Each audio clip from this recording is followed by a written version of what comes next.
You're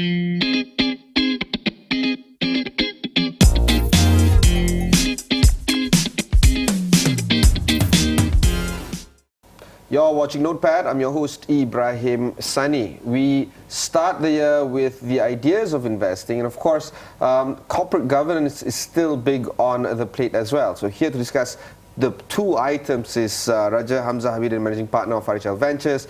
They're a rather new outfit in terms of being a VC in this country, but they are making waves themselves. Raja, Hamzah, thanks again for spending the time to speak with us. Let's talk a little bit about RHL Ventures. It's still new, but you guys have been around for a few years now. Yep. Let's talk about the process that you've undergone for the past few years, the learnings and the expectations for this year. Thank you, Ibrahim, for taking the time. It's been actually an interesting time since we last came on Astro. So we've been extremely busy since then in terms of investing. So actually last year we inked a deal with SME Corp where we focus on investing in Malaysian startups and SMEs to help them digitize and to help them expand across Southeast Asia. And that's in terms of putting equity investment checks into early stage companies over here. But at the same time, we also run a subsequent fund that invests across Southeast Asia. So talk about countries like Indonesia, Vietnam, where you see a huge rising population.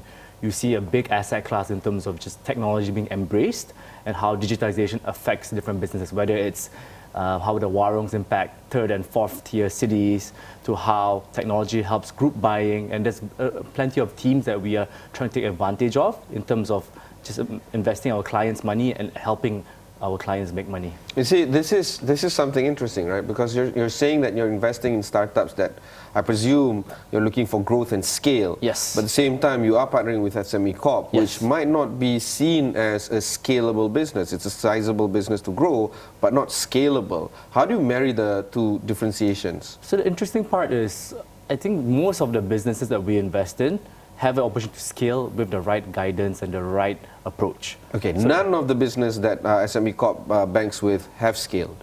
So you're talking about when we have the mandate with SME Corp, we can invest in any early stage companies that are within 3 to 5 years of operation.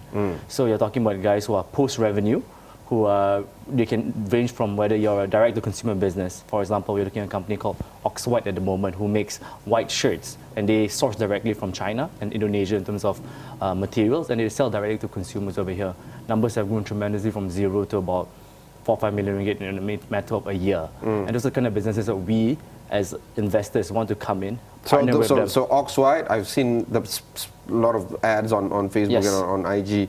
But so Oxwhite is part of that funnel of So SME. we are looking to invest with the SME mandate on Oxwhite. So we're going through diligence at the moment. Okay, so you see, that's just one company. We're looking at scalable businesses. The way I'm thinking of is the next Facebook, the next Pinterest, the next Yes. that kind of stuff. SMEs don't fit that bill.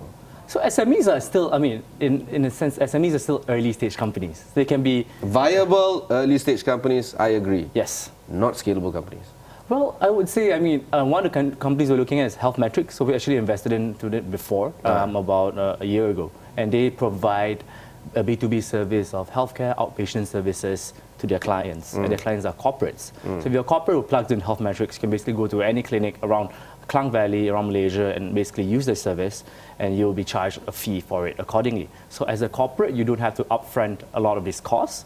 Health Metrics do it, and then they will claim it from you later. So another feature of a scalable company is normally it deals with retail customers, and for scalable startups that deal with corporates, there's not many that can be seen as the next unicorn, right? So interestingly, for someone like Health Metrics, in a matter of a year, they've actually raised a new round, getting new investors right in, and the valuation goes up by about 4.5 times. And these are the kind of companies that you see who are grow sustainably, who are based here. They make a good business over here, and they use it as a base to expand regionally. Another company that we've invested in is called Signature Markets, which is a healthy snack platform. We invested in the company last year with Axiata. And they sell a simple business. They sell healthy snacks, your nuts, your quinoa. So now the guys are going to Fly, Cycle, Aloha are all buying these type of products. First, in the third year, the revenue last year was about 13 million. The numbers jumped to about 25 million after a year. So this means that the consumer demand is there if you take into account structural trends in the industry, which is where consumers try to heat healthily. I'm not going to dispute that. If a company understands the consumer demand, if you deal with retail, if you enter the right market in the right time, if you have the right culture, if you have the right people, all that is of course ingredients, and I'm not going to dispute. My contention with how you view things is that you are addressing SMEs and also scalable businesses, which I find quite, I guess, different in terms of their business model. So the way I see it, I mean, SMEs is a broad definition. To me, SMEs can be any early stage business that we can scale up.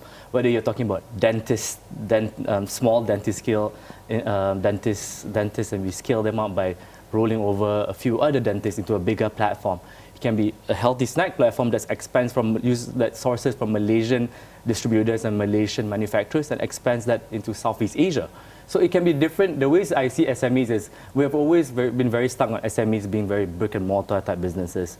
But I think with technology, what happens is we can actually enable all these SMEs to grow very quickly by using the internet and the online space. And that's where I see the big opportunity for these guys. So interesting, we've seen healthy protein shakes. We've seen guys selling clothes, shoes, guys selling perfume. So you're talking about a variety of businesses, but once you enable them online, they say from an SME, let's say ringgit 1 million business, you can grow to 10 by just enabling more distribution channels. And I think that's the beauty of what we want to bring to the table. So are you comfortable sharing with the number of ventures that you have backed over the past few years? So since it's been 1.5 years, we've backed about 15 ventures. Half the portfolio is in Malaysia, and half the portfolio is across Southeast Asia and mainly in Indonesia. And how much are we looking at in these 15 ventures? So on average, we'll fund about a couple $100,000 to $1 to $2 million for each venture. So we're looking at 15 million ringgit being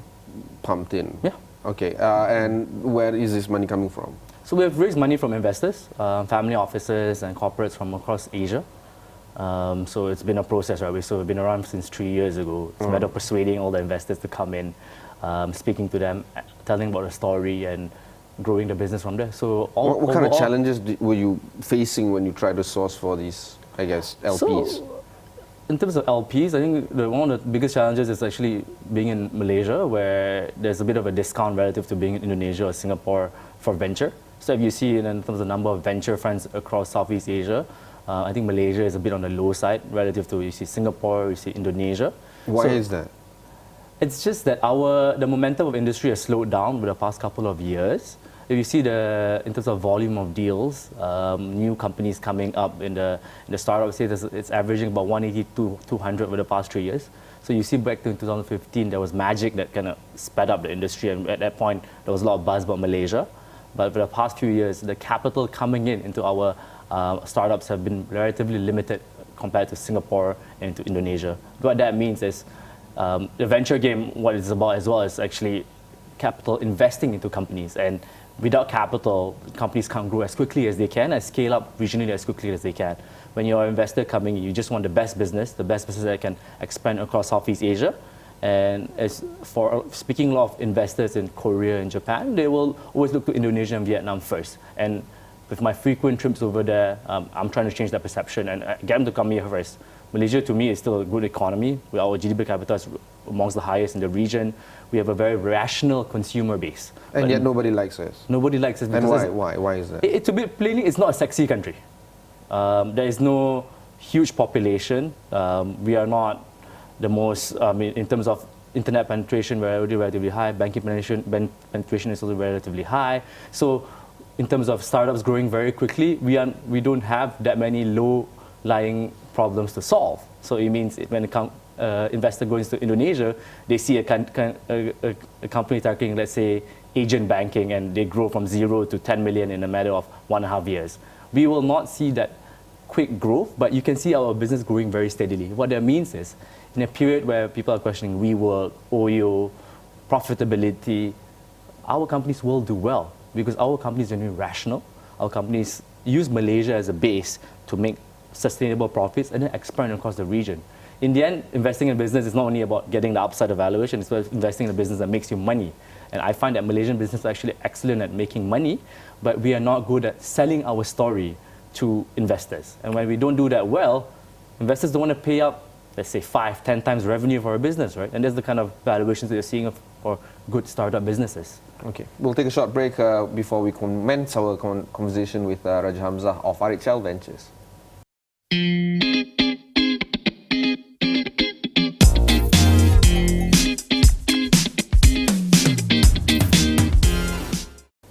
Thanks for staying on with us. You're watching Notepad. I'm your host, Ibrahim Sani. I'm with Raja Hamzah Abidin, the managing partner of RHL Ventures.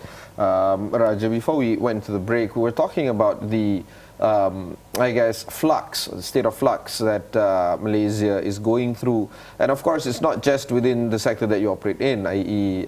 Venture capital. When we talk about the fixed income market, when we talk about the equities market, there seems to be a runoff in terms of foreign funds coming into this established markets, i.e. the capital markets is now being less sexy, as you would say, than other capital markets in and around our country. Do you think that there is a lot of sentiment going around as well on whether Malaysian Incorporated can pull off this kind of state of flux? Where do you see the direction happening for corporate Malaysia? So in essence, I still find corporate Malaysia attractive in a sense where when you saw the buzz post-election, you did see a lot of investors coming into Malaysia and seeking interest in assets in Malaysia. So you're talking about the big private equity funds, the big mid-market funds in Singapore and the US, which means that there is underlying interest in Malaysia as a market. And you have seen some transactions take place, whether it's KDU, whether it's even some of Genting's assets. So you do see transactions coming about in Malaysia. But at the same time, when we are looking forward over the next 5-10 years, we need to think of ways to rejig the market. What makes investors excited? And so what makes an investor excited? How do you rejig, if you were handed the keys to power, how would you rejig the market? So I do find that for a lot of our companies, the level of ownership by our pension funds and our sovereign funds is way too high. So we need to bring more foreign investors in, and that means that we bring new ideas into the table. And that means that we open up our markets, we improve the liquidity of our public listed stocks. And by bringing more people to the table, we make ourselves more relevant as well.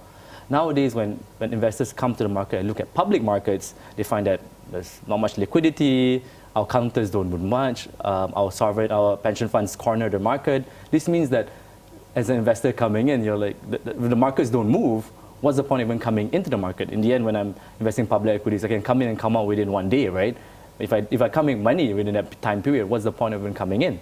Whereas in private markets, I think there's still underlying value in the sense that there are still very good entrepreneurs who are based in Malaysia, very, very strong entrepreneurs who have built businesses. If you see the likes of Top Glove, Nirvana, they're all founder-led businesses who have done very well and have gotten a lot of investor capital in. So as an underlying market, entrepreneurs are very strong. It's just how do you market it to the world in a sense where they feel that they can also make profitable money from investing in our corporates. Okay, your firm has recently published the detailed analysis of Malaysia's top 100 companies board composition. Let's talk a little bit about this. Yes, so this was an interesting study. We wanted to do one just to hide, we were doing some analysis on corporate Malaysia. And what we found out was one of the big things that need to change are the boards in Malaysia of public listed companies. If you look at the average board member in Malaysia is above 40 years old, male, went to University of Malaya. One particular university? Yeah, most of them did. And you're talking, and most of them, about 88% have done more than are on 2 or more boards. So you're talking about the same group of people, very little diversity in terms of how you approach businesses and how you approach deals. And at the same time, it means you're perpetuating the same mindset. At the same time, you look at the amount of people on boards who have overseas experience. There's only about 42% of people on our public listed boards who have overseas experience. So we're talking about with what's happening in our corporates where you have guys like Sam Darby who have regional exposure. You need guys who have overseas experience to actually understand the different linkages, how to do business overseas, who are the right people to call, who are the right people to work with. And so all the things that come out that reflect on the board. If you have the same type of people, which are, you're talking about people over 40, they already are on 2 other boards, you're basically recycling the same people for all the different boards in Malaysia. But isn't this symptomatic of the club that they're in? I mean, they're from the same university. They all probably male, I suppose. I don't know what the gender diversity is there, and they all belong the same age group. It's telling you something, right? That they're from a particular cohort and they're not, easily swayed by outsiders to come in and diversify their board composition. Yes, that's why you need to change the composition to bring in new ideas. If you're talking about the same club of people who bring in the same ideas, I mean, have you seen Malaysia over the past 5 to 10 years? Our markets have not been exciting at all in terms of public markets. Or back to your question about male and female, 3/4 of board members are male. So there needs to be a change in that as well, to bring in diversity, to bring in ideas to the table. So that's why we published the report, in the sense that if we look back, there's been a new government change, and everyone's very hopeful on the policies that they bring about. But if you look at corporate Malaysia, it's been the same. Nothing has changed in terms of our board composition. How do we going to bring new ideas to our GLCs, GLICs, if it's the same people there, same people guiding decisions, and it's the same people that are pushing papers around, right? If you're not bringing younger people on board, if you're talking about only 5% of people are below 40, that's an extremely low proportion of people. If you look at the boards, just to say, like, my colleague Rachel just went on the board of GNC, which is a public listed company in the US, and she's trying to bring in new ideas there. So if you look at even the political scene at the moment, you're bringing more younger people. There needs to be the same kind of push in corporate. So why is it like that? Is it because, shareholders don't feel empowered? Is it because AGMs are a dud of a show? What's the story here? The way I see it is, over the years, I think most boards just become a rubber stamp into what the corporates want to do, right?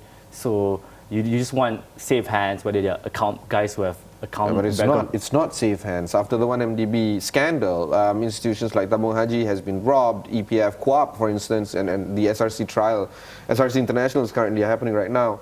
It's not in safe hands. Let's just face it. Corporate Malaysia is in trouble and we're not doing anything to fix it. Yep. So it is the perception that they feel like if you it's hire... It's not perception, it's the courts, dude. It's happening. Trials happening literally right now as we speak, as we record this. It's not a perception, it's a fact. We have been robbed, trials are taking place, corporate Malaysia is in trouble. What do we do next? Yeah, I totally agree with you. We need to bring in new blood into the different boards of corporate Malaysia. There's no other way. If you're talking about people who have overseas experience, if it's less than half of people who have overseas experience, we have plenty of Malaysians who are from working in Hong Kong, working in Singapore and the US, bringing new ideas. And they can bring a different perspective to the table and help bring new ideas. I think that's the whole point of having a board, right? Yeah, you're not propagating youth per se, you're propagating change, if I can just summarize it. Yeah, I mean, youth is one of the things that can bring up change, but it's not the only thing that we need, right? Yeah. We need guys who have spend time overseas. We need guys who have fresh faces in boards, not guys who have been in boards for 2 or more terms. Yeah. You need just new people bring ideas. The issue with Malaysia is that we keep giving opportunities to the same people. Yeah. I mean, you bring the same people who maybe they screwed up in this board, but I'm okay in this other board, and people forget my mistakes in the past board. But in the end, why a lot of people want to be in boards is a very comfortable role to have. You get a driver, you get a decent it's a cushy pay, place, yeah. But if there's nothing that you need to do, and there's always there isn't change that you need to affect, what's the whole point of being on the board? Okay, we'll take a short break before we conclude our conversation with Raja Hamzah of RHL Ventures.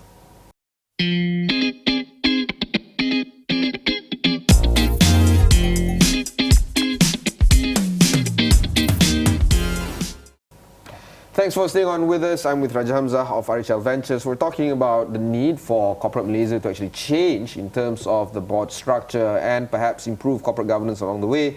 Raja Hamzah, we also want to touch on the issue of how you can influence these companies, because you have a direct say in how they are run. Yep. Being an equity investor, being an early startup VC investor, you can actually dictate how things can change and can improve for these companies. The problem here is that when you try to dictate change, how do you make sure that you are in concert with the founders? You might not want to change so much because the founders have a great idea of what needs to be done. They know exactly their business and their market and their industries. How do you coach them without, in other words, just stepping on their toes? It actually depends on a case-by-case basis, right? If the companies are doing relatively well, then you probably want to just let them run as they are. If a company is struggling to enter markets, struggling to meet their sales targets, then you step in a bit more aggressively. But in essence, because we are minority investors, it's always more of an advisory type role in terms of helping these companies grow and becoming a partner for these companies. What that means is, for example, for a company like Signature Markets or Healthy Snack Business where we're on the board, they are having issues coming into the Malay market. 95% of sales is in the Chinese and Indian market. So we've been talking to them about bringing Malay influencers in to help do PR for them, and that's bringing in agencies, different agencies who can bring different micro and nano marketing assistance, not governance kind of structural assistance. So it depends. For the case of Signature Markets, they needed help with business development, and that's where we come in. So it's a very fluid type approach. In other companies, let's say for Health Metrics, they needed help with fundraising and introducing themselves to investors, and that's where we step in. So the good part about being on the board of private companies is you're very flexible in terms of how the businesses are done and how the businesses need help, and that's why you step in. From a governance point of view, we do sign off on any big shareholder actions, any big changes into the business direction, and that's how we manage the business in a right way. Okay, final, I guess, question would be on how are you going to grow RHL Ventures? Do you have set targets in terms of the LP size that you want to raise, the fund size that you want to invest, at least for this year or the next 5 years? How much can you share with us in terms of your private investment strategies moving forward? We target to deploy about $50 million by the end of the year. Dollars, not ringgit, huh? Yes. Okay, so that's 200 million ringgit. Yes. In the next 5 years? No, in the next year. In the next year. This would put you, I guess, one of the bigger VCs in the country.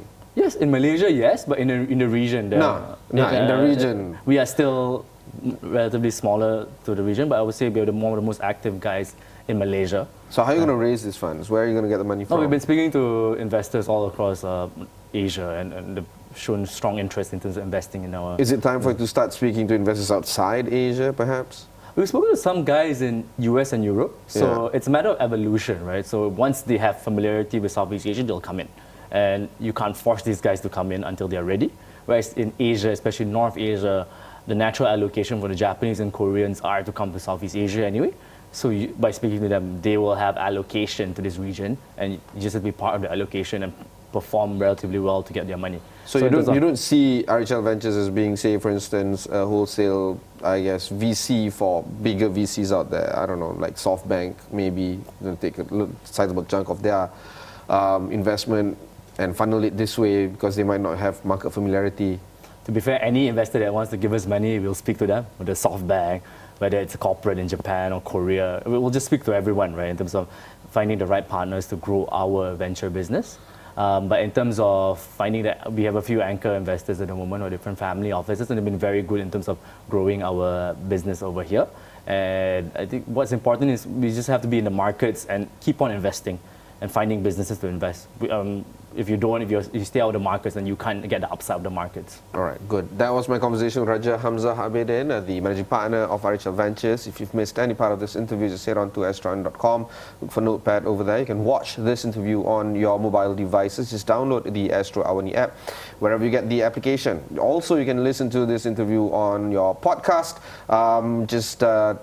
Search Astro AWANI wherever you find your podcasts. Until next time, thanks very much for watching, and goodbye. Thank you, sir.